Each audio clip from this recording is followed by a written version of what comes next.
bem. Pronto, então, gostava antes de mais de saudar o professor Daniel Bessa. O professor Daniel Bessa, que eu conheço há mais de 40 anos, na Faculdade de Economia do Porto. Ele cresceu também na terra do meu pai, em Perro, em Viana do Castelo, portanto, e tem conhecimento também de pessoas da minha família. Eu conheço o professor Daniel Bessa há muitos anos, como disse, é uma pessoa que todos nós que estamos aqui admiramos há muitos anos, pela excelência do seu trabalho científico, pela oportunidade da sua contribuição cívica e, sobretudo, pelo exemplo que sempre foi para nós. Portanto, a Bessa foi professor da Faculdade do Porto, foi professor no MBA, estão aqui alguns colegas também do MBA, e tem ao longo da vida, do ponto de vista profissional e pessoal, sido um exemplo para todos. Ele acedeu, num contexto em que tem estado menos disponível, por razões óbvias, a estar connosco hoje. Acho que é uma honra tê-lo aqui connosco, um privilégio, eu diria. E, portanto, esta sessão vai ter dois momentos. Vamos ouvi-lo naquilo que seguramente vai ser uma lição, como sempre, durante 20 minutos sobre a produtividade e aquilo que ele achar oportuno dizer sobre o tema. E depois teremos uma discussão entre todos. Tentaremos ter grupos de três, quatro questões, comentários que eu procurei mudar. Já Alberto, mais uma vez, muito obrigado pela disponibilidade. Como eu disse, é uma grande honra tê-lo aqui connosco. Todos estes seus amigos estão-se muito satisfeitos de tê-lo aqui connosco e a palavra é sua, está bem? Muito obrigado. Muito bem. Boa tarde a todos. Eu queria agradecer o convite do Jaime Quezado e quero agradecer também, enfim, a presença de tantos colegas e amigos.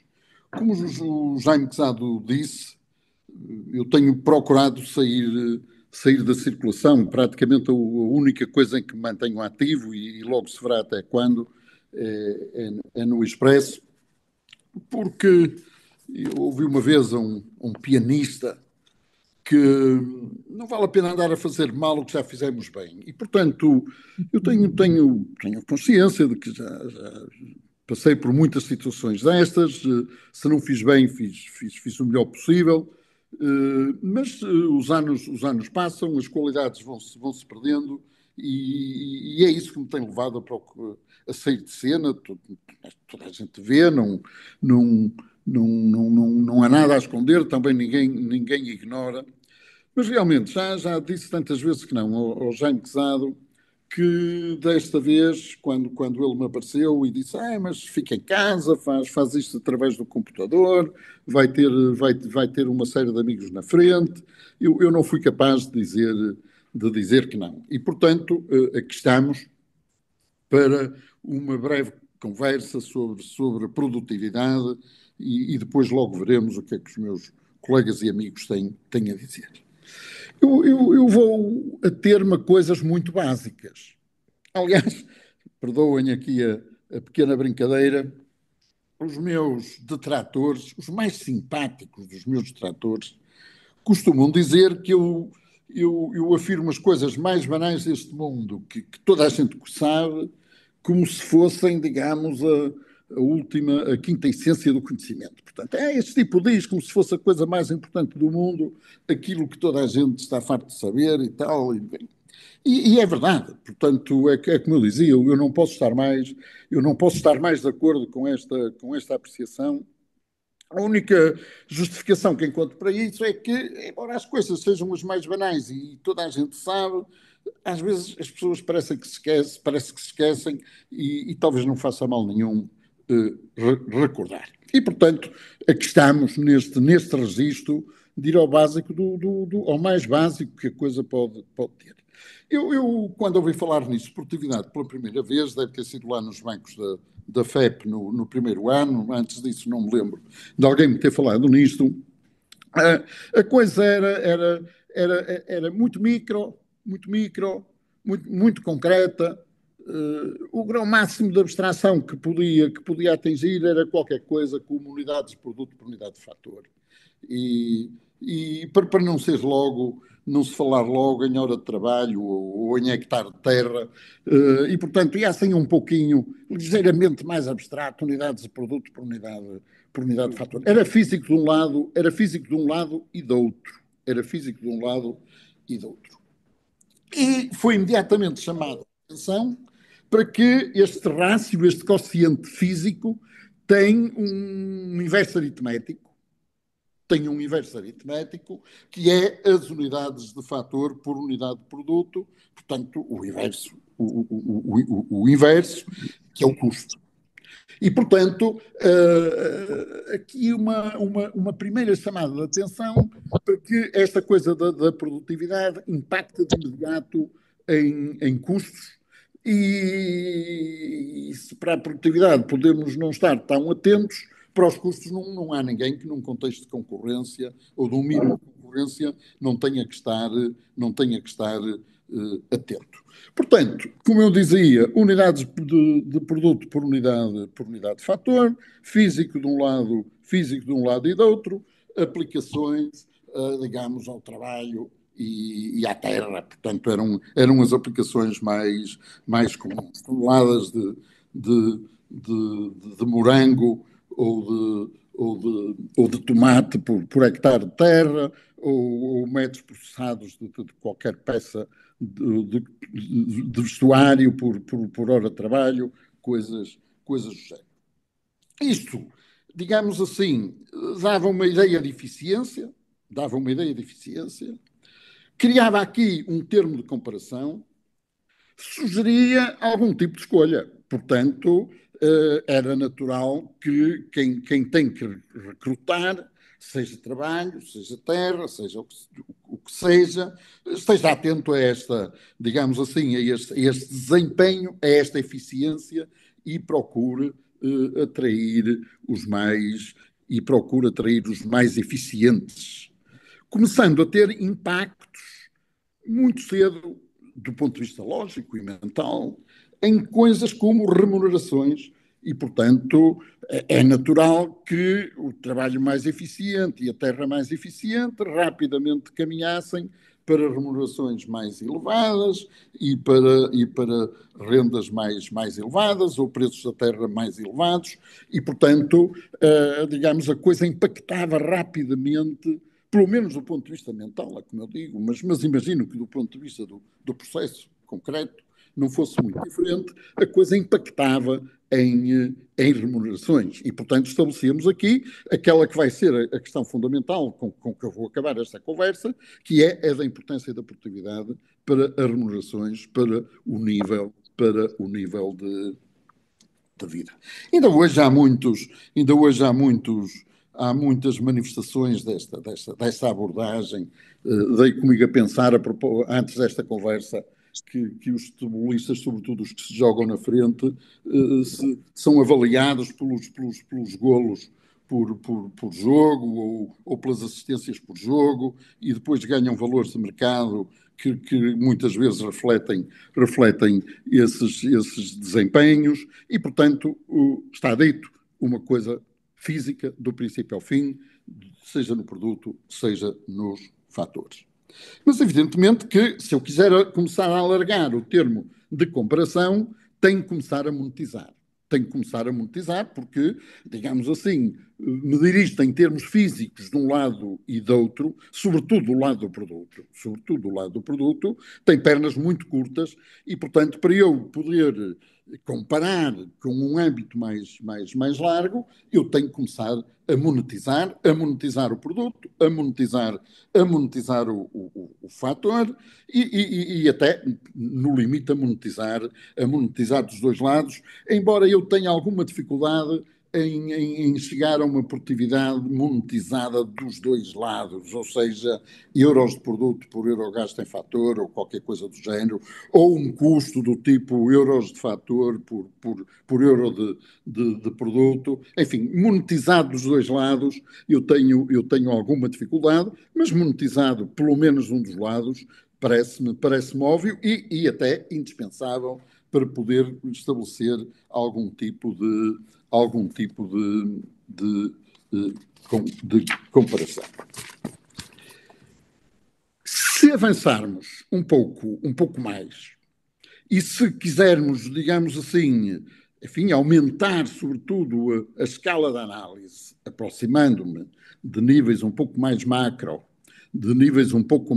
ou caminhando para níveis um pouco mais macro. Se eu quiser começar a comparar setores dentro de um país, ou a comparar países numa comparação internacional, a coisa muda completamente de figura e já não basta, digamos assim, monetizar produtos. Eu tenho que mudar, digamos, a forma de abordagem.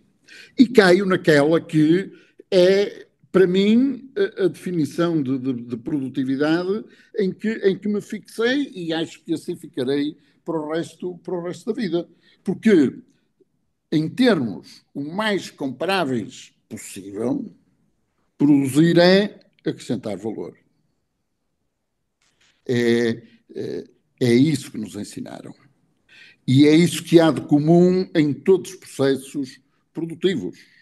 Seja o que for, seja o que for, há uma medida para o produto que é uma medida universal e que é o valor acrescentado. Eu sou mais dado a valores, portanto, a valor acrescentado líquido do que a VABs, mas todos nós temos noção das dificuldades em medir as amortizações ou depreciações, sobretudo as dificuldades que acompanham essas medições, as escalas mais macro, e nem sempre é fácil encontrar informação para trabalhar com valores acrescentados líquidos e a maioria das vezes acabamos por fixar-nos em valores acrescentados brutos. VAB por trabalhador ou VAB por hectare. Mas, como já veremos, a coisa fixou-se sobretudo no trabalho, digamos assim. Eu não consigo encontrar outra medida para a produtividade, enfim, com utilidade, para análise suficientemente abrangentes, que não sejam estas. E habituei-me a trabalhar com isto e como disse, aqui cheguei e aqui fiquei e dificilmente daqui sairei, por mais que me tentem contestar e me mostrem as limitações, enfim, que, como em tudo na vida, isto tem. Eu recordo alguns momentos para trazer para aqui coisas, enfim, um bocadinho mais, enfim, da vida. Eu recordo alguns momentos. Eu trabalhei na Cotec durante uma série de anos com o Carlos Moreira da Silva. Eu era lá o diretor-geral e o Carlos era o presidente da direção.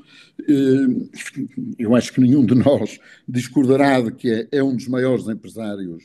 É um dos maiores empresários portugueses, é seguramente uma das pessoas com quem eu mais gostei de trabalhar na vida. Ele tinha muito que fazer, a Cotec era a minha vida e ele não, enfim, era uma pequena parte da vida dele, e eu reunia com ele ao domingo à noite, em casa dele, ia para lá todos os domingos à noite, de verão às 10 horas, de inverno às 9h30. Eu dei ao Carlos, trouxe esse tema da produtividade, e resolveu pegar nos números que ele tinha visto da produtividade da indústria do papel e artes gráficas em Portugal e na Alemanha. E para surpresa dele, não tanto minha, mas enfim, porque é a minha vida, não é dele, para surpresa dele, a produtividade no papel e nas artes gráficas na Alemanha era incomparavelmente superior àquela que se observava em Portugal. E o Carlos questionou-me sobre isto. Ainda por cima, uma Porto Cel, por exemplo, para não irmos mais longe, ou uma Soporcel, são empresas de referência, nomeadamente, até, talvez mais a Soporcel, nessa altura que a Portocel, eram empresas de referência no papel e nas artes gráficas, conhecidas por um desempenho fantástico, e o Carlos diz-me, como é isto? Como é que nós termos das melhores empresas de papel pelo menos da Europa, para não dizer do mundo, e depois a produtividade na Alemanha aparece muito superior à nossa? Pois, aparece. A resposta que eu dei ao Carlos é que, por papel e artes gráficas, entende-se uma coisa, uma longa cadeia.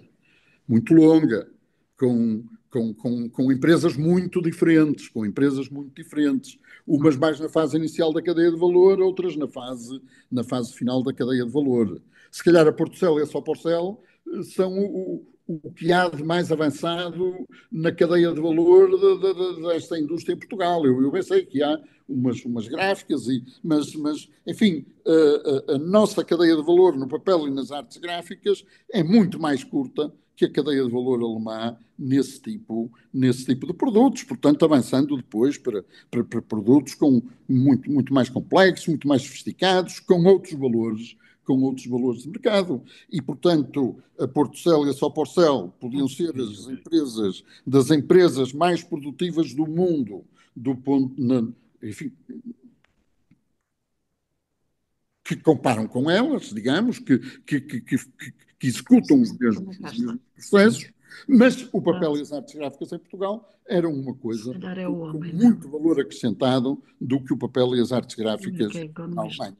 E, portanto, digamos que comecei a olhar para isto, sobretudo deste ponto de vista. Tem muito pouco a ver com o fator, é muito complexo. É o processo produtivo que está em questão no seu conjunto, é a organização do processo, produtivo. Eu posso medir por trabalhador ou por hectare de terra, ou seja o que for, mas está sempre em questão o valor criado por um processo, com múltiplas determinantes, e em que o essencial é o valor criado. Num registro mais rasteiro, que é o meu, o Carlos ainda foi capaz de pôr esta questão. Eu disse uma vez, e por ali me fiquei, que sempre com uma pensão, um hotel passa 3 para 4 estrelas, a produtividade aumenta. Desde que isso autorize a vender a noite no quarto um pouco mais cara, ou muito mais cara. Eu pus uma estrela, digamos assim, na tabuleta do hotel, certamente tendo por trás, lá está o processo todo, tendo por trás os requisitos necessários para que o hotel se visse com mais uma estrela, e a produtividade daquele complexo, digamos assim, qualquer que seja a forma de a medirmos, aumentou pelo simples facto de que cria mais valor. Um momento importante nesta que, enfim, é o momento mais meu e onde se fizeram mais contas, ainda no tempo da Cotec. Portanto, no tempo da Cotec, nós tínhamos uns encontros Cotec Europa, que juntavam Portugal, Espanha e Itália, e num desses encontros calhou-me fazer uma análise da produtividade nas indústrias tradicionais portuguesas. Têxtil e vestuário, calçado, e artigos de couro, então, e depois madeira e mobiliário. Eram os 3 grandes setores tradicionais. Isto tem 10 anos. Estamos a falar destas coisas, mas esse trabalho apresentei-o em Itália, e apresentei-o em Itália como um trabalho das 3 Cotecs. Era feito por um português, porque foi o português que foi encarregado de fazer esse trabalho. E, enfim, contas setoriais chamadas à frente, e, enfim, visto de muitos pontos de vista, mas o quadro que eu retenho mais é o quadro onde nós tomamos como termo de comparação a Alemanha. Portanto, o trabalho era feito para Portugal, Espanha e Itália, mas usamos em determinado momento o termo de comparação à Alemanha. A Alemanha até nem tem grande expressão nestas indústrias, mas tem o que tem. Lá fomos buscar o valor acrescentado por trabalhador nestas 3 indústrias na Alemanha, e depois fomos buscar os valores para Portugal, para Espanha e para Itália. Como é de esperar, a economia portuguesa não desempenha muito bem. Portanto, têxtil e vestuário a 25%, calçado a 32%, madeira e imobiliário a 29%. Portanto, qualquer coisa entre os 25% e os 30% da produtividade alemã. Não estamos muito longe da questão que o Carlos Moreira da Silva me pôs a propósito do papel e das artes gráficas. Se fôssemos ao papel, não foram para aqui chamadas, mas se tivessem sido, não andaríamos muito longe disto. E depois, porque é sempre aqui que temos que chegar, o tema dos salários. E, portanto, eu fui ver, digamos assim, como é que os salários espanhóis, italianos e portugueses comparavam com os alemães, atendendo ao diferencial de produtividade. E aprendi aqui uma das coisas que mais me ficou. Isto é uma lei de ferro. Eu sei que hoje eu tenho aqui colegas que, enfim, não sei se estão presentes hoje, mas há quem diga que no mundo se evoluiu muito para discutir, sobretudo, os temas da distribuição, mais do que os temas da produção, e, portanto, agora nos Estados Unidos essa conversa vai acabar. Portanto, pelo menos essa conversa vai acabar, portanto, vai-se dar menos valor à questão da distribuição e vai-se atender mais à questão da produção. Mas eu não ignoro que a distribuição entra aqui em jogo e altera os resultados em alguma medida. Agora, não pode minar uma lei de ferro o VAR que entra na produtividade é o VAR que entra na distribuição como rendimento. E não é possível, digamos assim, ter VARs produtividades de 25, 20, 32 e 29, como eu dizia há bocado, e depois ter rendimentos, pode-se afastar mais ou menos disto, mas não pode ser muito, porque é como eu digo, não há para distribuir. E aprendi aqui uma coisa muito interessante, é que em todas estas indústrias em Portugal, o diferencial de salário é menor que o diferencial de produtividade. E isto é um tema. Eu sou amigo do Manuel Carvalho da Silva, ele não está aqui hoje, muito provavelmente. É um homem com quem eu acho que valeria a pena conversar um tema destes. Porque o Manuel Carvalho da Silva estaria aqui a queixar-se dos salários enfim, todos nós conhecemos. Mas em Portugal, a Têxtil está com uma produtividade de 25% alemã, tem salários de 30% alemães. O calçado está a 32%, tem salários de 35% alemães. Tinha, 10 anos atrás. Não será hoje muito diferente. A madeira imobiliária está a 29%, tem salários de 38% dos alemães. E ficou-me aqui uma constatação que eu não gostaria de perder, digamos assim. Eu acho que, por temas de distribuição, muito puxados para a pobreza, e nós sabemos a importância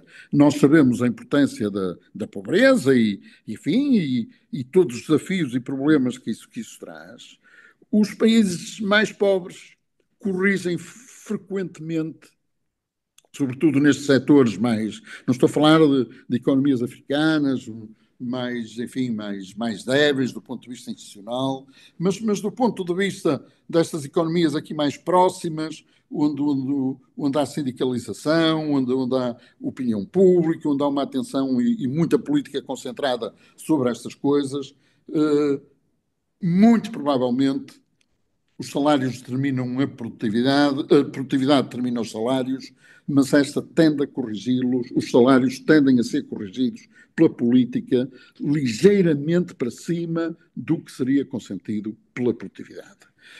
Minando, evidentemente, os excedentes e as capacidades de acumulação. E era sobretudo isto que eu gostava de vos dizer nestes minutos iniciais. Eu sei que para efeitos aqui estamos todos dentro do euro, neste trabalho que foi feito, estamos todos dentro do euro e essa questão não se põe, mas muitas vezes temos moedas diferentes, é preciso uma vez mais homogeneizar.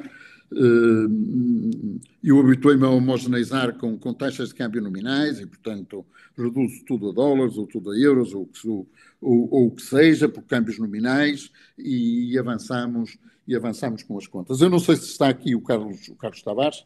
Tá. Está? sim, sim. Eu tive a oportunidade de lidar e de conhecer de perto o último dos livros dele, com a Sara Monteiro, e um dos pontos, enfim, de maior inovação e talvez de atrevimento, não sei, do Carlos nesse trabalho, foi sugerir que a produtividade se medisse quando passamos a termos internacionais e a comparações internacionais em paridade de poderes de compra e avaliando e deixando cair as taxas de câmbio nominais. É um dos pontos de maior inovação desse trabalho do Carlos Tavares. Eu não fiquei muito convencido. Na hora de comentar, achei que o melhor era não dizer nada, portanto, não me sentia muito seguro. Lembro-me de gente que abriu a boca a dizer: não, nós não estamos de acordo, mais vale continuar a usar as taxas de câmbio nominais. Eu também estou mais desse lado, Agora, há uma coisa que dei comigo a pensar e tenho que dar razão ao Carlos Tavares. Se é para passar, como provavelmente é, mais cedo ou mais tarde, de uma forma ou de outra, de salário, de produtividade a salários, de produtividade a níveis de vida, a poderes de compra e a níveis de vida, então talvez faça sentido, desde o início, calcular com paridades de poder de compra, para não ter que andar a converter duas vezes. Portanto, não vou fazer uma conversão com taxas de câmbio nominais e depois corrigir para paridades de poder de compra. Essa é, digamos, uma questão que eu mantenho aqui em aberto. Se o Carlos está connosco, talvez possa dizer alguma coisa. Digamos assim, continuando a olhar para o básico, continuaria a trabalhar em preços correntes e em câmbios correntes. Mas não ignoro que, se no fim está um propósito de traduzir diferenças de produtividade em diferenças de níveis de vida, sim, as disparidades de poder de compra são mais importantes do que os câmbios nominais. Para acabar, meus amigos, eu dizia: aqui cheguei, aqui estou, e daqui não saio. E daqui não saio ou dificilmente sairei. Valor acrescentado por trabalhador. Muito bem. Por hora Sr. de trabalho, Professor, por como semana, sempre, por dia, o que seja. como E se o sempre, hotel, em vez de 3 ou 4 ou 5, em vez de 3, tiver 4 ou 5 estrelas, o valor sobe. muito bem. Professor, muito obrigado, como sempre, muito claro e objetivo. Acho que fez-nos É, lembrar as aulas que nos deu no FEP e no MBA.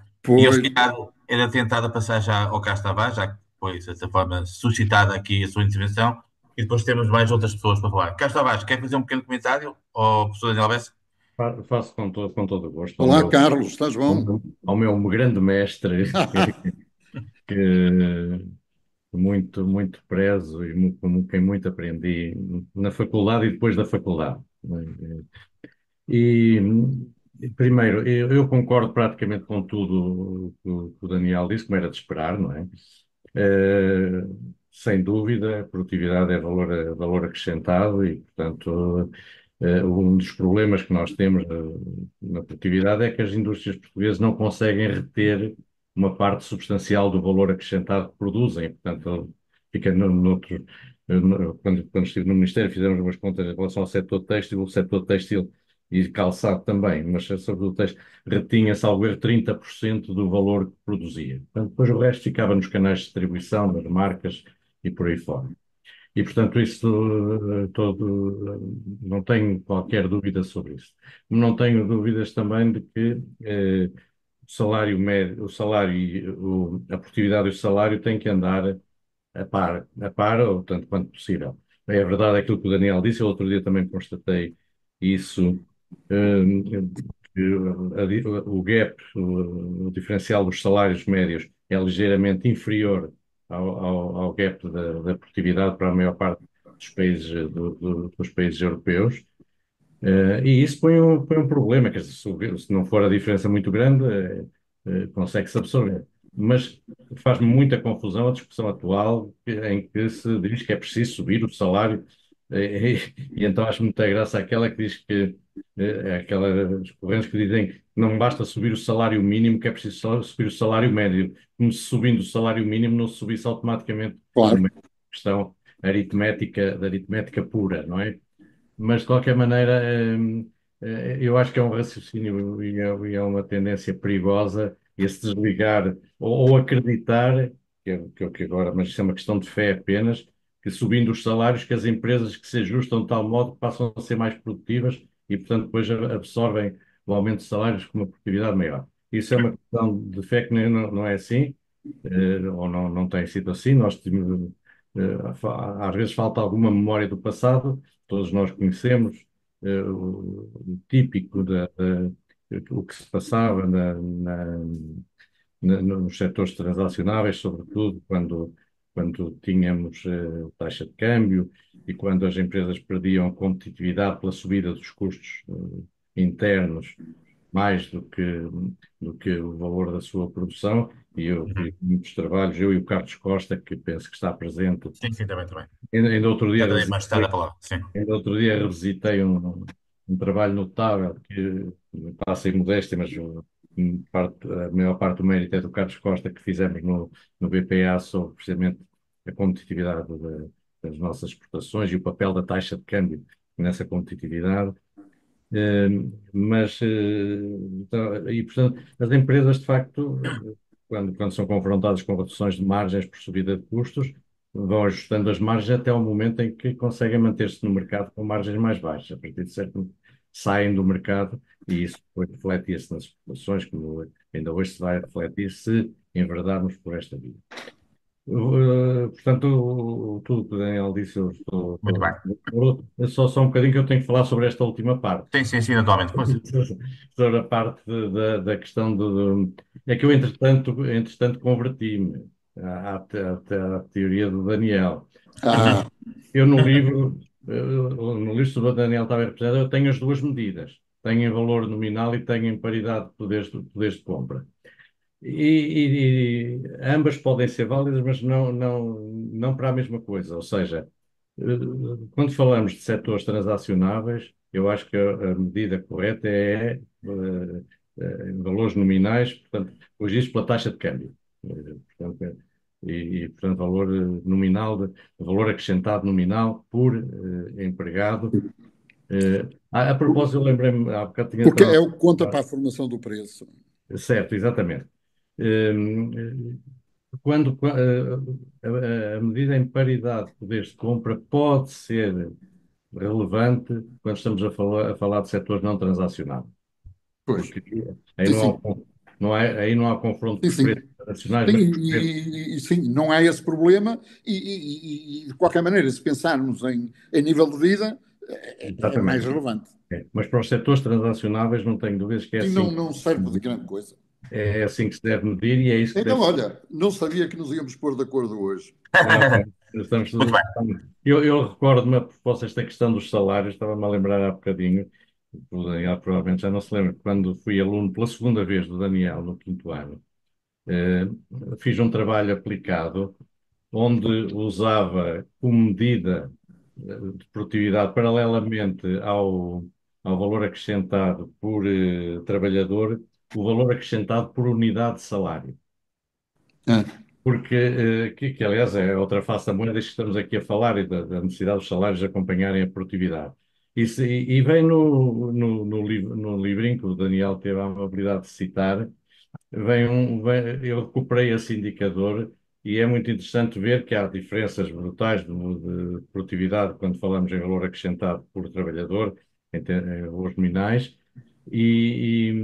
mas quando fazemos o tal indicador de valor acrescentado por unidade de salário, praticamente nós estamos nivelados com a maior parte dos países europeus e, em alguns casos, até estamos um bocadinho Muito melhor bem. que alguns deles. Portanto, é só para dizer que Sim, senhor, cá está baixo. O gostei doutor muito Zé, do Daniel e que não estamos em desacordo. professor Alberto, o doutor Zé Roquete está aqui connosco, ele tirou o curso de Economia no primeiro curso e, portanto, é um gosto também tê-lo. Doutor Roquete, quer fazer algum pequeno comentário ou alguma questão ao doutor Daniel Alberto, por favor? Não, acho que posso fazer. Aliás, só pedir desculpa por ter chegado atrasado, mas, enfim, a agenda às vezes determina esse tipo de incompatibilidades, mas foi um enorme prazer ouvir o o, o professor Daniel Bessa. Aliás, o que não acontece pela primeira vez, como é óbvio, embora não tivesse tido como, enfim, como penso que aconteceu com o Carlos Tavares, não tivesse tido como professor, porque a É, o nossa Carlos chegou diferença. depois de mim, o Soutor já lá estava. A nossa diferença etária ainda me põe num pé em que não sei qual é que é o curso do professor, qual foi o curso do professor O Daniel Soutor é o Bessa. primeiro, o Soutor é do primeiro, portanto, Eu quanto sou sei. eu, mas o Eu professor de sou o que décimo qual. terceiro, veja lá, sou o décimo Ah, terceiro. pois então é mais, Cheguei lá enfim, 12 anos pronto. depois.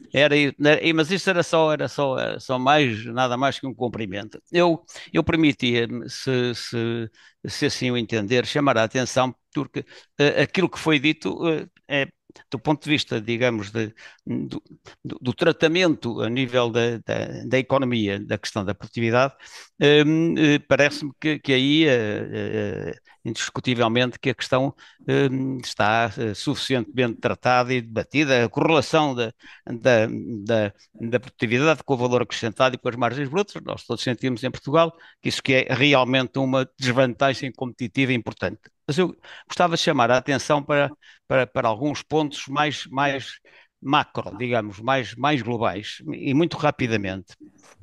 Primeiro, como eventualmente sabem, uh, seja a produtividade medida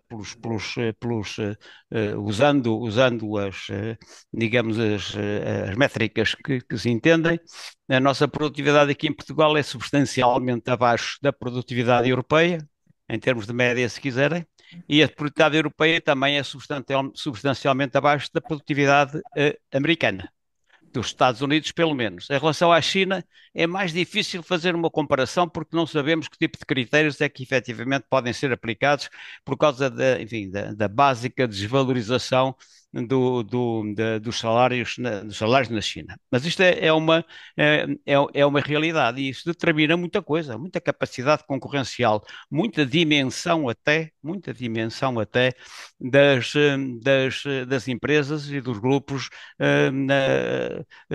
um pouco por toda a parte. No caso específico dos Estados Unidos, o que justifica para mim, em alguma medida, essa diferença, é porque nos Estados Unidos muitas vezes acontece que há operações de merging and acquisition, portanto, de fusão ou aquisição, determinadas pela produtividade. Aliás, percebe-se isso muito bem, porque duas empresas a trabalhar no mesmo setor, com a mesma, enfim, com o mesmo nível de eficiência, quando decidem fazer uma fusão, normalmente daí resulta acréscimos de produtividade significativos, porque vão provavelmente acrescentar os valores de mercado, propriamente, isto é, nível de venda, margens brutas, etc., mas vão dividir isso e conseguir altamente vantagens competitivas pelo lado da produtividade. Quanto a mim, uma das grandes justificações pelas quais a economia americana está a uma distância muito, muito grande da europeia e nós também, por nosso lado, também distantes da Europa e das médias europeias.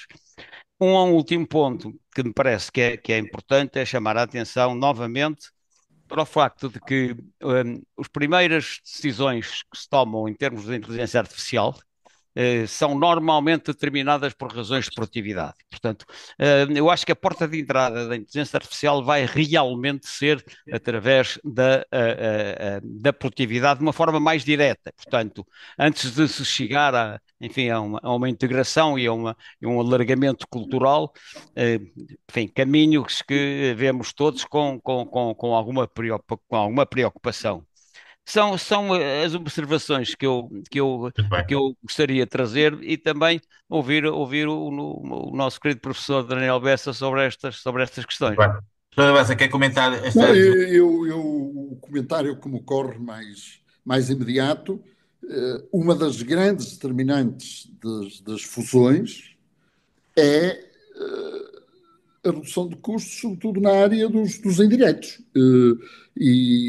Portanto, em todas aquelas funções de enquadramento, essa eu acho que é um clássico das forças motrizes desses movimentos. Portanto, não posso estar mais de acordo.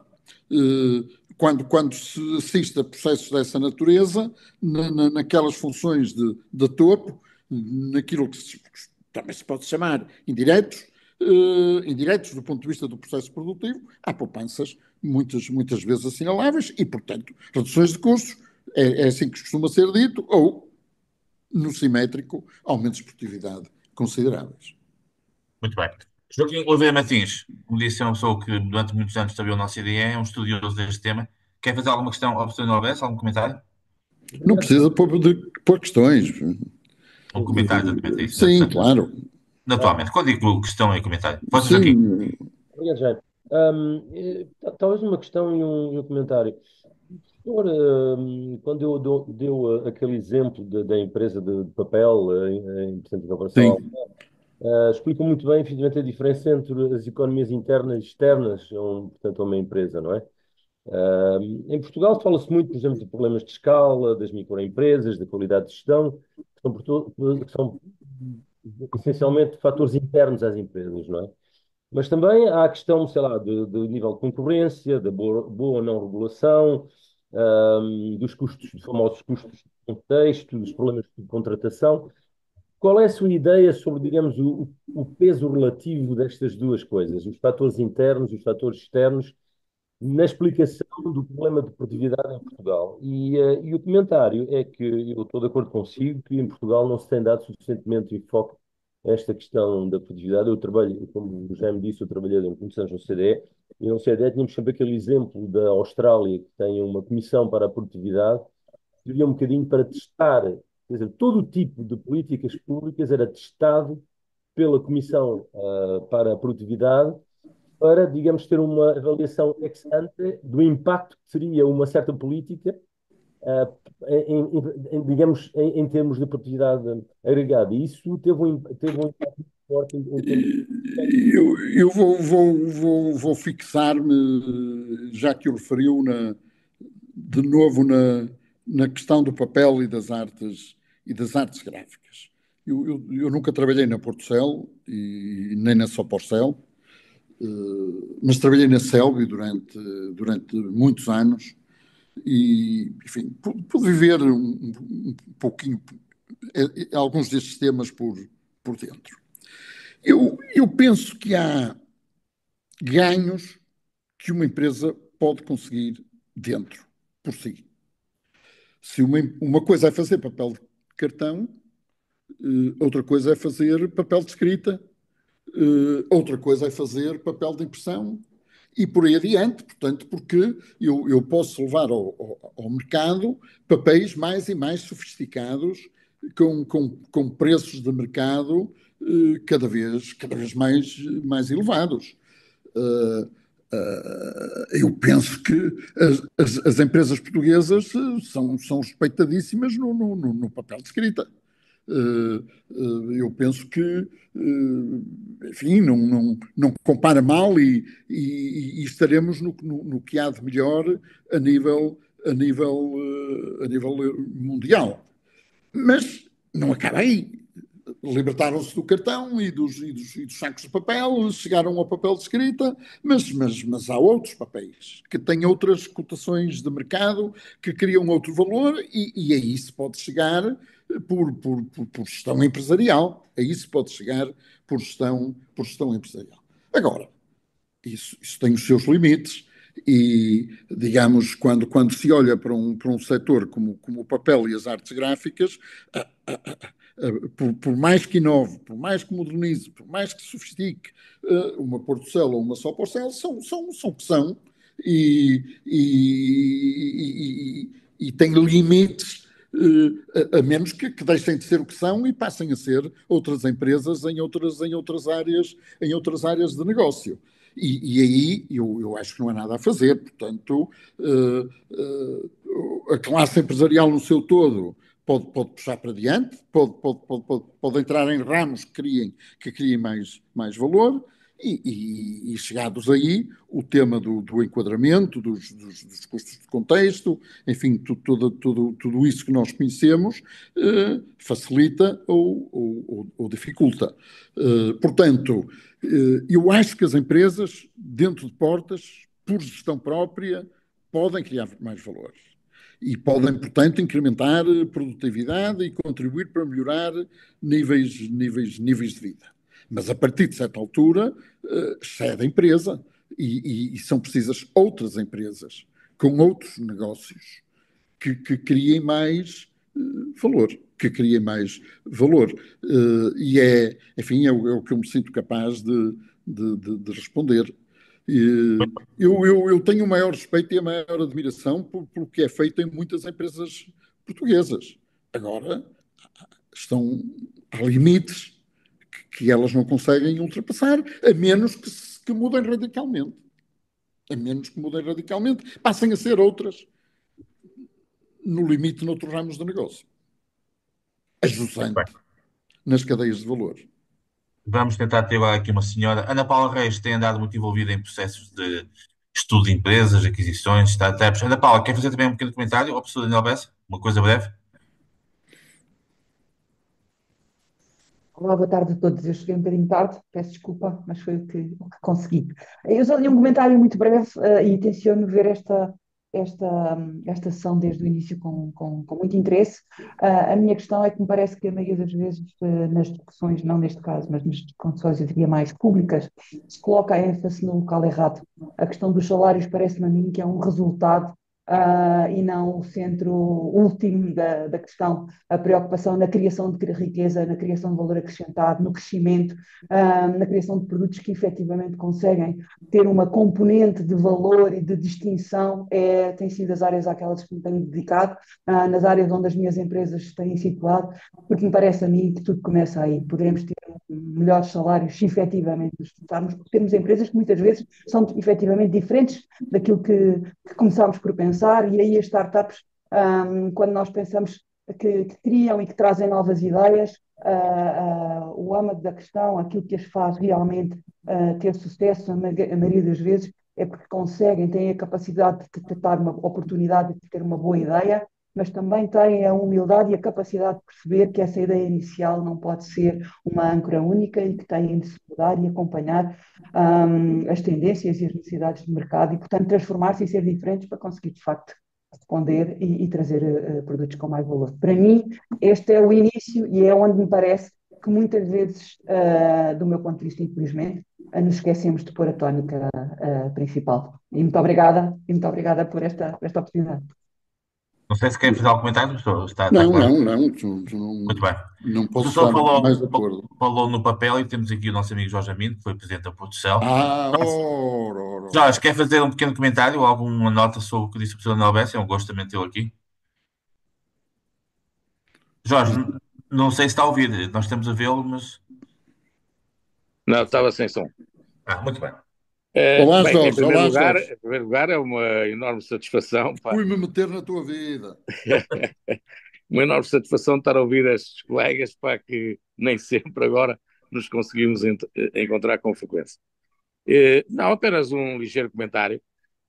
Eu acho um exemplo muito feliz, este que o Daniel falou sobre a questão da Portucel e Soporcel e artes gráficas e por aí fora.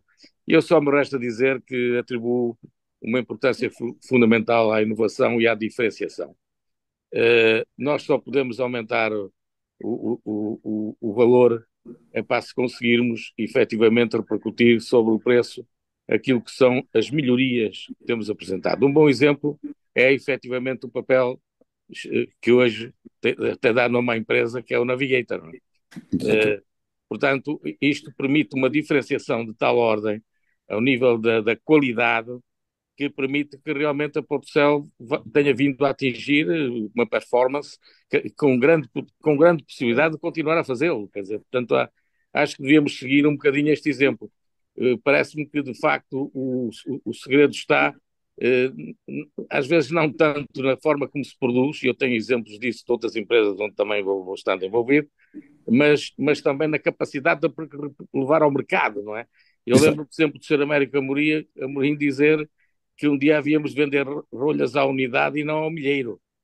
Portanto, isto é um exemplo prático daquilo que realmente temos que conseguir fazer, que é fazer passar a mensagem de que temos mais qualidade.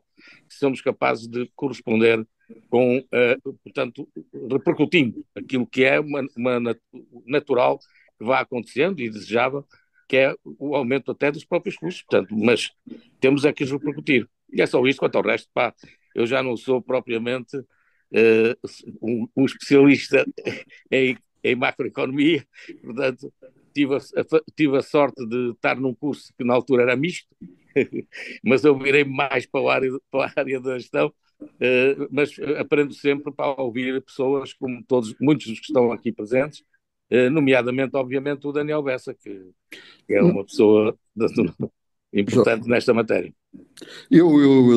Voltando ao papel, eu nos meus 70 e tal anos, as primeiras fábricas de papel que eu conhecia em Portugal faziam papel de embrulho e faziam cartão e faziam sacos daqueles que se usavam nas mercearias e o valor disso foi preciso caminhar para, como o Jorge disse, chegar ao papel da Navigator.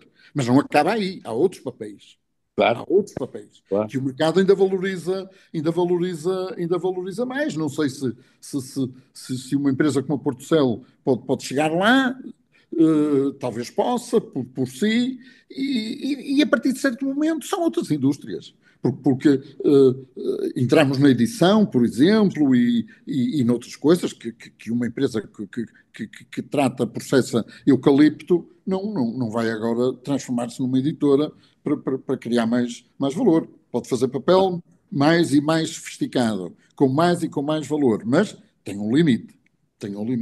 Agora, sobre o vender as rolhas à unidade e não ao milheiro. Há muitos anos, eu e uns colegas aqui da FEP fomos ao Brasil pela primeira vez. Era um grupo grandinho, com uns rapazes e umas raparigas, uns homens e umas mulheres, e os homens resolveram fazer uma surpresa, serem agradáveis com as senhoras, e foram a um mercado de flores, um sábado, comprar flores. Portanto, eu lá me dei comigo em São Paulo a comprar flores, um sábado, para oferecer às colegas. Os brasileiros vendiam rosas à grosa. São 144. E havia uns japoneses no mercado de flores de São Paulo que vendiam rosas à unidade e cobravam pela rosa à unidade mais do que os brasileiros pelos 144 rosas metidas num embrulho em papel. Os japoneses vendiam uma rosinha embrulhada em papel, enfim, em celofane, ou lá como é que se diz, que custava mais do que as 144 rosas dos brasileiros metidas todas a monte num pedaço de papel. E aqui se vê, digamos, já não é só a produtividade, nem é sobretudo a produtividade, é a preocupação com o valor. Claro. Exatamente, muito bem. Voltando aqui aos setores, temos aqui o João Costa, que já esteve há um bocado connosco, que foi presidente de várias coisas no setor têxtil e, portanto, é uma pessoa muito ligada a este setor. João Costa, quer fazer algum comentário também a propósito do setor têxtil e daquilo que são os desafios que se colocam neste setor? Uma coisa breve. Eu posso fazer, eu estou de acordo com tudo o que foi dito quanto à produtividade. Na verdade, muitas vezes o problema é, sobretudo, de valor. É preciso posicionarmos-nos no segmento mais elevado da cadeia de valor. E em muitas das áreas não conseguimos. E no caso do têxtil, é isso justamente que acontece. É claro que muitos dos produtos que são feitos em Portugal, o seu preço final é quintuplicado, ou sextuplicado, ou decuplicado. Depende das marcas. Se for para a Louis Vuitton ou para a Prada, o valor final não tem nada a ver com o valor de custo. E, portanto, o que nós precisamos é de conseguirmos, criando marcas e investindo na promoção, no imaterial, no intangível, de nos posicionarmos na cadeia de valor mais elevada, de modo a que os nossos produtos tenham um valor acrescentado superior e que a produtividade medida em valor seja de facto muito mais elevada do que aquilo que é. O professor Daniel Bessa, quando diz passar de 3 estrelas para 4 ou 5, no essencial, os fatores não são muito diferentes. Pois não. O importante foi qualificar e conseguir posicionar a unidade hoteleira num nível diferente e praticar preços superiores. Muitas vezes é essa a questão que se coloca, e eu penso que é a questão que se coloca a todos os níveis, ou a quase todos os níveis, em Portugal e nas nossas indústrias. Precisamos é de caminhar no sentido de conseguir aumentar o valor dos produtos, posicionar-nos no segmento, na cadeia de valor, num segmento mais elevado do que aquele que temos conseguido até aqui, na maior parte dos casos. Agora, as empresas que hão de chegar aí não são provavelmente as que temos. Exato. Serão Podem não precisas ser. outras. Podem não ser, exatamente. Muito provavelmente terão que ser outras.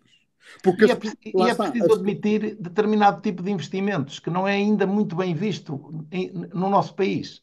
A gente vê que os americanos apostam muitas vezes em, digamos, de uma forma com prejuízos, mas andam durante alguns anos em áreas que nós consideraríamos um desperdício de investimento. E isso depois posiciona-os em cadeias de valor muito mais elevadas do que aquelas que nós temos. Muito bem. Antes de passar ao Dr. Carlos Costa, que também quer fazer um comentário, sempre muito oportuno, o Manuel Correia de Pinho tem aqui uma questão para si, Sr. Professor, que é: qual é, na sua opinião, o impacto na produtividade da composição, repartição primária, redistribuição? Pode repetir, Jaime Quezado, por favor? Sim. Portanto, o Manuel Correia de Pinho pergunta: sim. Qual é o impacto na produtividade da composição, repartição primária, redistribuição? Manel, eu tenho que dizer que não sei. Eu tenderia a considerar que são momentos diferentes e custa-me acreditar que a redistribuição penaliza a produtividade. Penaliza a produtividade. Mas não sei. Não tenho trabalho feito sobre. Não tenho trabalho feito sobre isso. Muito bem. Dr. Carlos Costa. Muito bem. Eu pedi a palavra, Muito bem. Eu também ia dar, mas ia dar mais para o final. sobretudo para mandar um grande abraço para o Daniel e um cumprimento para todos os presentes. Mas já agora que estou com a palavra, não posso deixar de dizer duas ou três coisas. A primeira é que eu estou de acordo com o Daniel quando ele toma o conceito de valor acrescentado como ponto de partida neste exame. Porque a questão básica, e eu aqui assumo como ricardiano e serafiano, é que estamos num quadro de produção de mercadorias por mercadorias, e o que resta no final para um território, para uma empresa ou para um país, é a diferença entre aquilo que consome a produzir e aquilo que obtém no mercado dessa produção. E aí é preciso perceber que há um grande equívoco às vezes em Portugal, porque se pensa que a produtividade se ganha só na minimização dos consumos, seja ele horas de trabalho, seja matéria-prima, perde-se de vista o que se ganha do lado do mercado. E do lado do mercado significa basicamente a capacidade para jogar com o processo da concorrência monopolística. Nós estamos muito, como economistas, estamos muito entregues a dois paradigmas alternativos, que é concorrência perfeita e monopólio. O monopólio existe, infelizmente. A concorrência perfeita é um paradigma que não serve para raciocinar em termos económicos. O que existe é diferentes graus de poder de mercado. E esses diferentes graus de poder de mercado são dados através da diferenciação de produto ou através da introdução de novos produtos.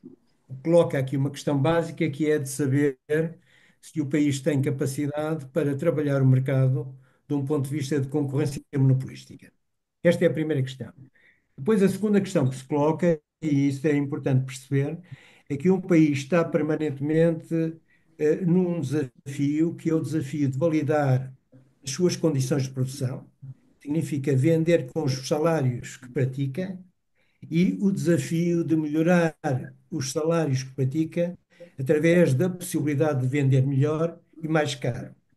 As pessoas que pensam que o exercício de vender melhor e mais caro resulta necessariamente do aumento de salários, não percebem que o vender melhor e mais caro só resulta do melhor posicionamento do país e dos fatores intangíveis de concorrência que esse país tem para captar mais valor acrescentado. É evidente que ao captar maior volume de valor acrescentado gera as condições para distribuição e gera condições para aumento de salários.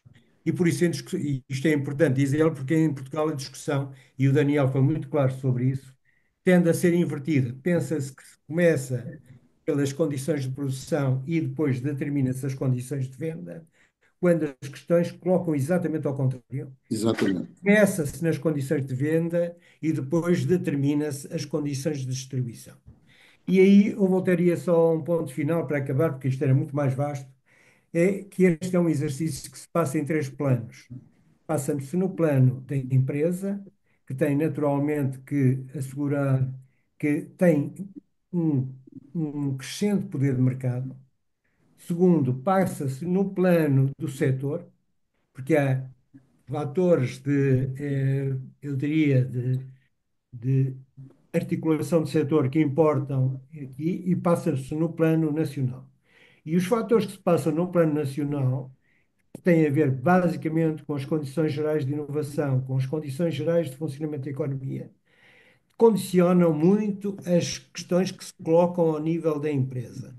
Mas, por outro lado, também é preciso perceber, e isto foi dito por alguém, eu agora julgo que foi o Jorge Arminho também, e talvez o Carlos Tavares, eu agora não estou com todas as notas presentes, é preciso perceber uma coisa, que há aqui uma articulação entre o nível micro e o nível macro.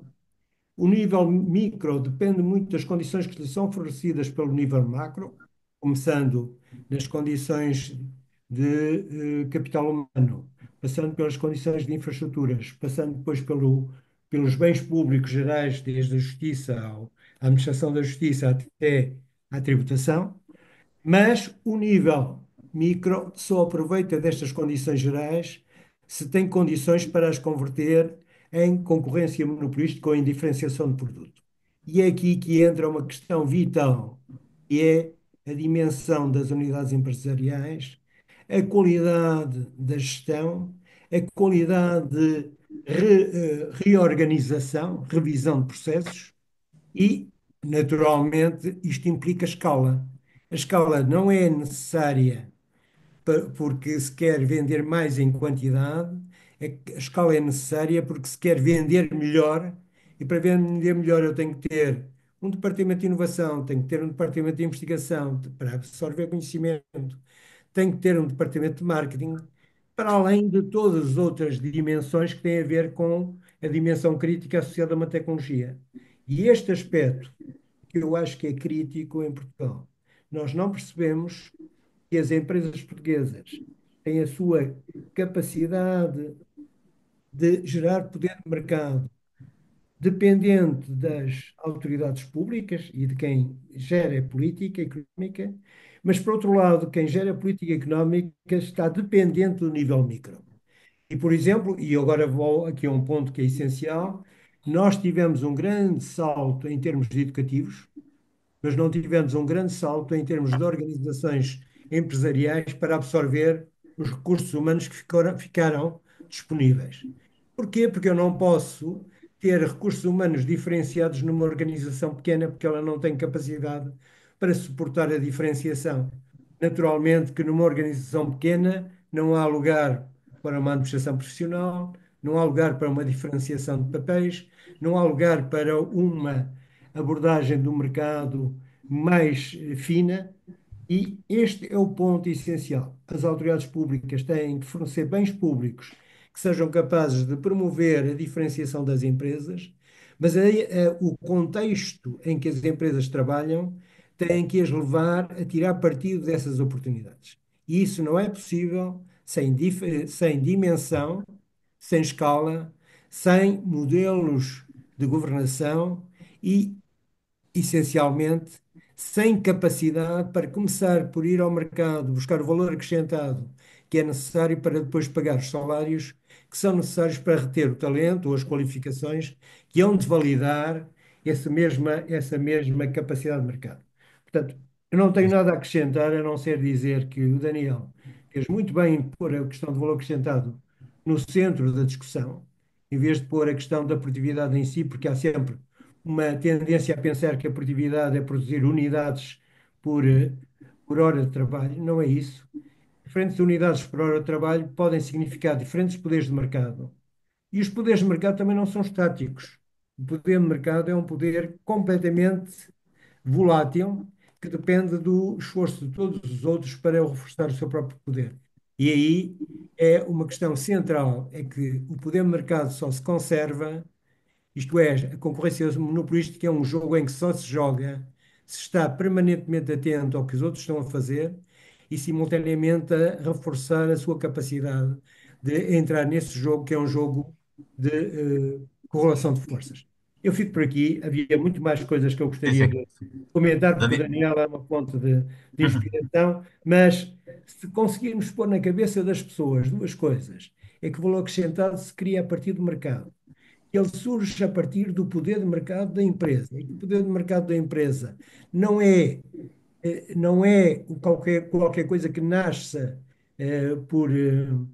por inspiração ou por iniciativa, é uma coisa que se forma a partir de uma conjugação de fatores e que essa conjugação de fatores combina bens públicos com iniciativa privada, já teríamos feito um grande progresso.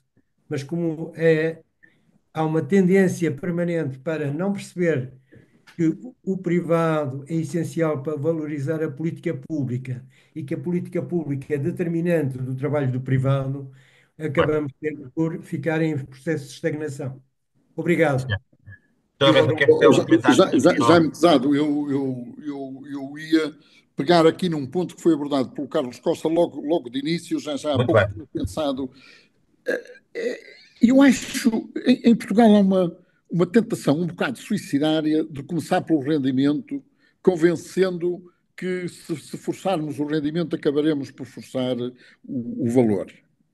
E eu acho isso suicidário, enfim, não é só o tema do salário mínimo, é mais que o tema do salário mínimo, é a história do salário médio e de que se aumentarmos o salário médio vamos forçar, digamos assim, a subida do valor. Isso faz-me lembrar, foi por isso que eu dizia que já há pouco tentei falar nisto, uma corrente que a certa altura se desenvolveu ali no Norte da África, que, como todos nós sabemos, é muito próxima da França, portanto, eram economistas do Norte da África, mas de expressão francesa, Samir Amin, enfim, os mais velhos, conhecem pelo menos este nome, já podem não se lembrar de nada do que o homem disse, mas o nome conhecem. Eu já não sei se era argelino, se marroquino, era um economista de expressão francesa, do Norte da África, que a certa altura desenvolve a tese que fez o seu caminho de que os produtos franceses eram mais caros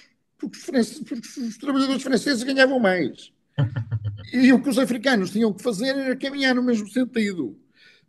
Isto fez o seu caminho. É uma tentação enorme, mas é suicidário. É suicidário. Porque tem que ser ao contrário, como eu acho que estamos todos ou quase todos de acordo.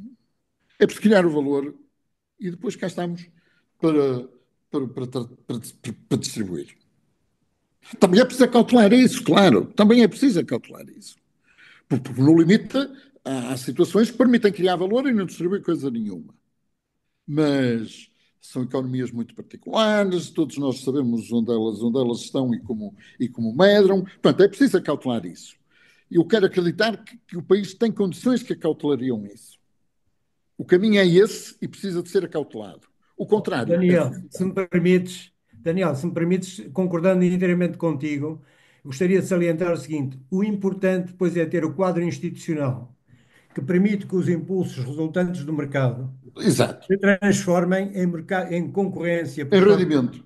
Exatamente. concorrência por fatores de produção e que, obviamente, os fatores de produção tenham capacidade para equilibrar o diálogo Exato. entre quem compra e quem vende. Exato. Muito bem. A senhora Bessa há bocado falou no turismo, portanto, e acho que o turismo é um tema que tem estado muito na ordem do dia. Nós temos aqui connosco o Luís Alves de Souza, que além de ser um hoteleiro muito conhecido, reputado, um portuense em Lisboa, já foi presidente da Associação dos Hotéis e isso tudo. Luís, quer fazer algum comentário? É o professor Daniel Bessa, a propósito da sua experiência no turismo, na hotelaria e da produtividade? As estrelas. Acedeu, exatamente. Muito obrigado, achei muito curioso, boa noite a todos. Achei muito curioso e importante aquilo que o Sr. Professor disse. Eh, eu creio até que conhece, é capaz de conhecer algum dos nossos hotéis e é realmente esse princípio que seguimos.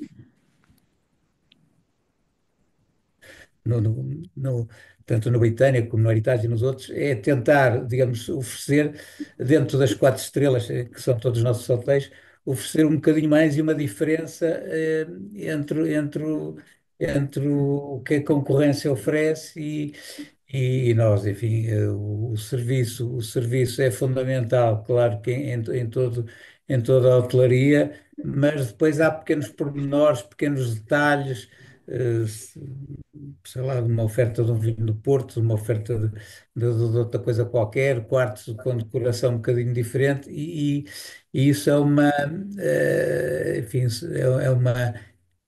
é a possibilidade que nós temos de vender um bocadinho melhor. Claro que tudo isto tem que ser coerente, quer dizer, não vale a pena se termos umas instalações muito, muito fracas, tentar oferecer isso tudo, a coisa não funciona, mas realmente juntando esses fatores todos, ah,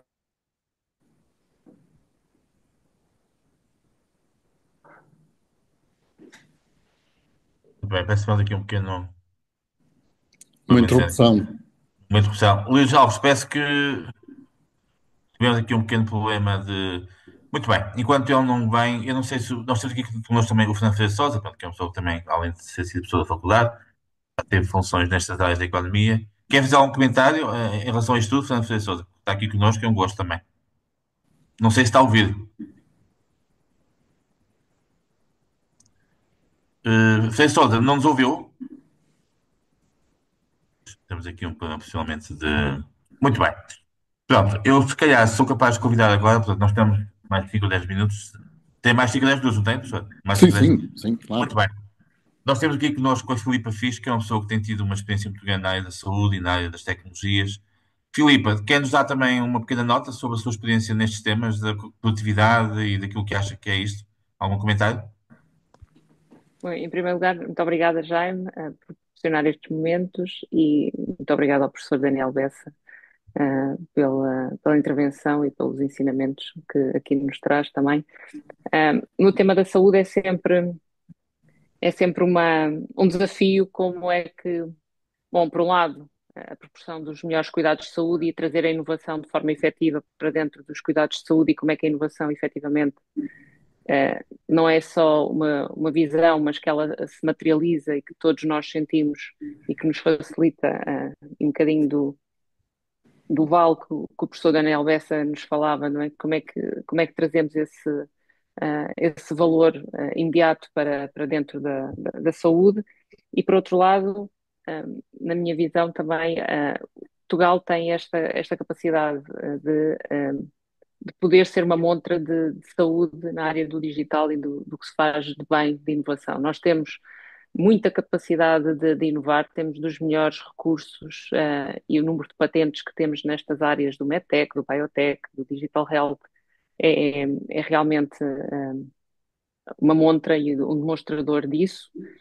Inclusive, há muitas mulheres nesta área também, o que é um fator diferenciador, CEOs a criarem startups nesta área. Mas depois temos o passo seguinte, que é como é que conseguimos que estas empresas cresçam e se tornem médias e grandes empresas para o futuro, porque terá com certeza sustentabilidade, quer nos desafios tecnológicos, quer da inovação, e de trazer também esta qualificação, esta diferenciação para o país, que sendo pequeno tem o potencial de ser esta montra e de atrair efetivamente mais investimento. Um exemplo que também podemos pensar há agora um regulamento que foi aprovado este ano pela União Europeia, que é o Espaço Europeu dos Dados em Saúde, e que todos os membros terão que partilhar os dados depois num data lake europeu. Mas a nível de Portugal, se nós conseguimos este espaço de dados de forma anonimizada, com as devidas seguranças e, portanto, todos esses pressupostos assumidos e que vão ser feitos, como é que isso, por exemplo, podia ser um ponto de atração para termos mais ensaios clínicos, é uma das coisas que falamos, ou atrair mais empresas para aqui fazerem o teste dos seus produtos e depois podermos escalar com esses mesmos produtos para outras geografias. Portanto, este é um desafio que eu acredito que tem é um desafio, mas uma grande oportunidade. Oxalá consigamos todos contribuir para isso e fazer pequenos passos que possam levar para esse objetivo mais global. Muito obrigada. Doutor, não sei se quer fazer algum comentário em relação a esta questão da saúde, que é um tema Não, também. não, não. Lembrei-me dos meus tempos de Cotec, Pois é isso, em que, exatamente. É isso que eu lembrei-me estava a dos meus pensar. tempos de Cotec, em que era precisamente nesta área da bio aplicada à saúde que Portugal tinha os melhores índices em termos de patentes.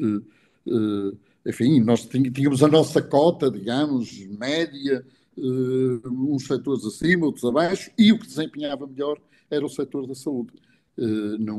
Isso eu não me esqueço. Muito bem. Da área da biotecnologia e em particular, da biotecnologia, das aplicações de saúde. Muito bem, nós temos aqui connosco também o Pedro Passos Coelho, portanto, sabem, agora está muito envolvido no ensino da economia e tudo o resto. Pedro, se vi que também queres fazer uma questão ao seu professor, à vontade. Bem, em primeiro lugar, boas tardes a todos. É um gosto ouvir o professor Daniel Bessa.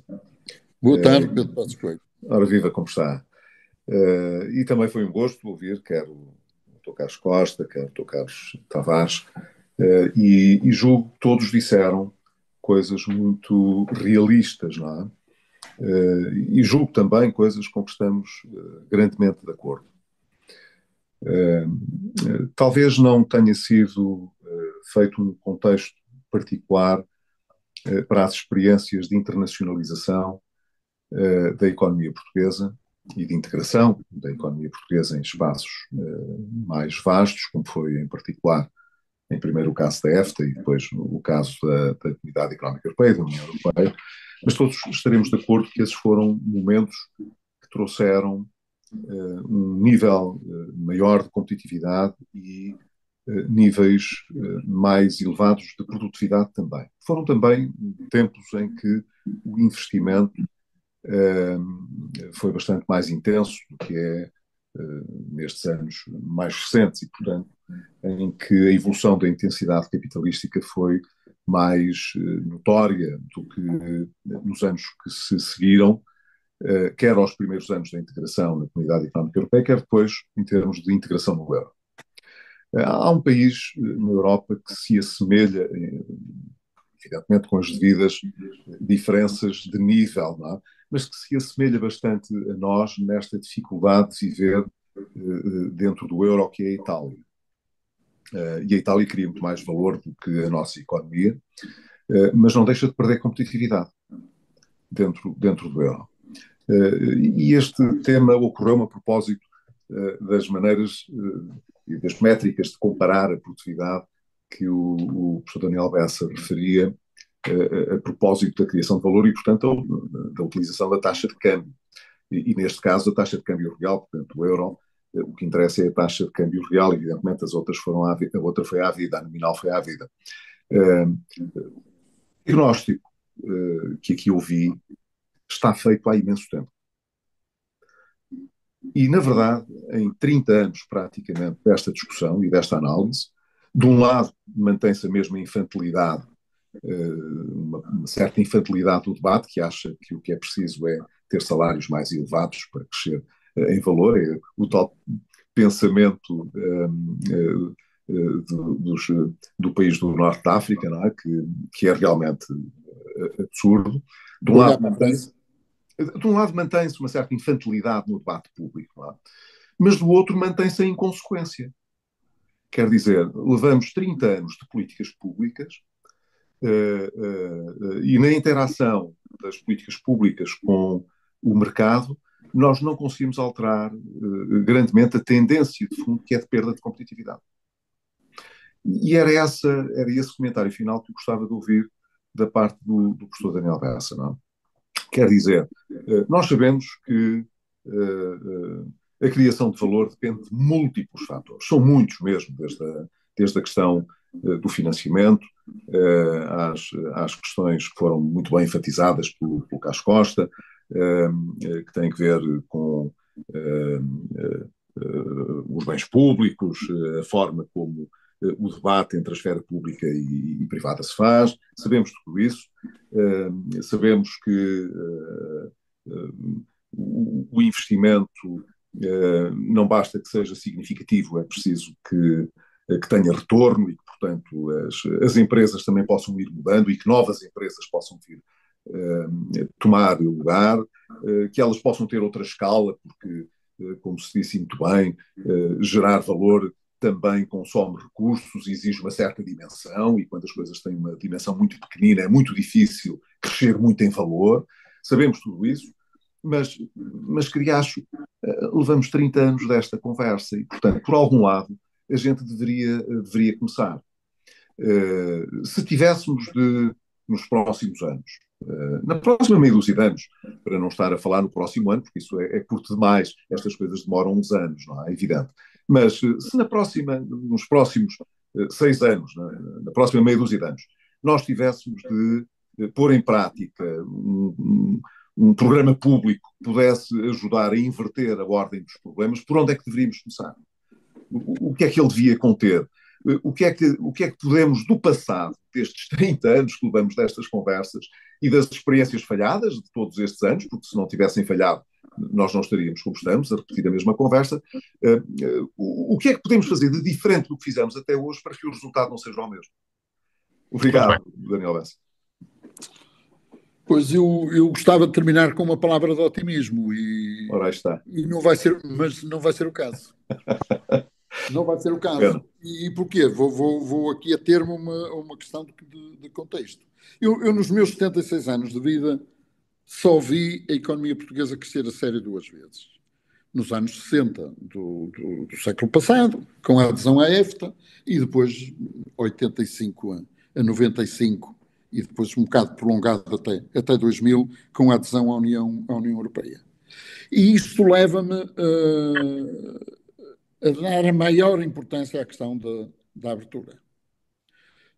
Eu acho que, virada para dentro, a economia portuguesa crescerá como o mundo, mas a economia portuguesa em particular crescerá necessariamente menos.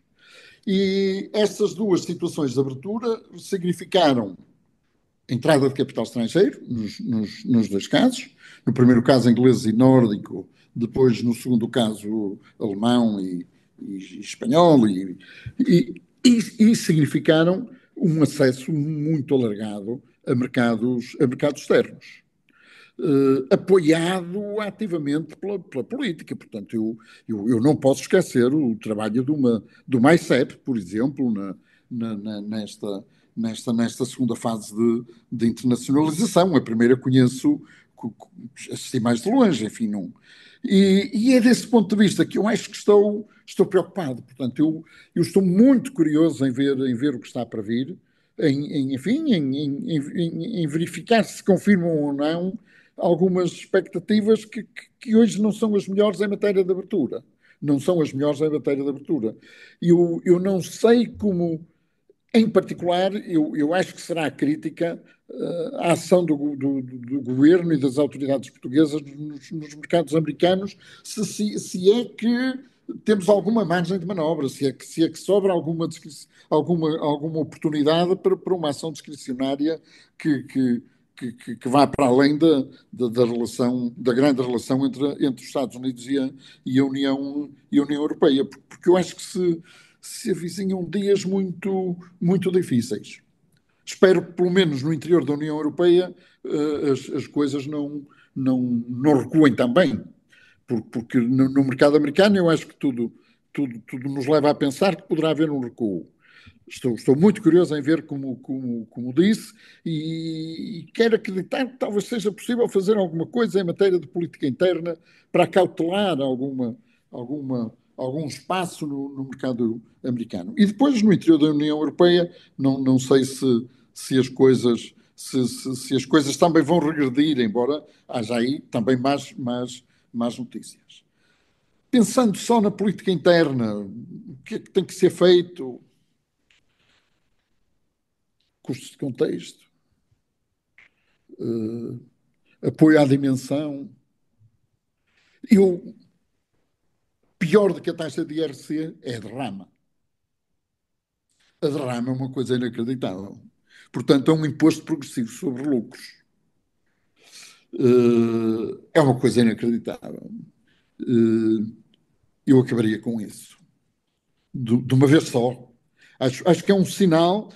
Nós estamos a dizer que são precisas empresas maiores e depois temos um Estado que tributa adicionalmente e progressivamente as empresas maiores e que apresentam melhores resultados. Eu, se tivesse que tomar uma medida, não sei se resulta, muito se pouco. Começava por essa, porque eu acho que é um sinal completamente ao contrário daquilo que o país precisa. Não é taxa do IRC, é derrama. Muito bem. Pelo que tem Obrigado. discriminatório, pelo que tem discriminatório. É um sinal importante. Exatamente. E terminamos em beleza. Muito obrigado, professor Alberto, por esta disponibilidade para estar connosco. Eu sei que não tem estado muitas vezes. Agradecer Obrigado, também a todos os Interrompa, que por favor, estiveram aqui Nuno. Deixa-me connosco. só despedir-me aqui, está bem? E, portanto, espero que continue a ter esta vitalidade com que nos brindou hoje, professor. E foi um grande gosto tê-lo aqui connosco. Está bem? Muito obrigado a todos e boa noite. Está bem? Com licença. Vou desligar. Está bem? Com licença. Boa noite.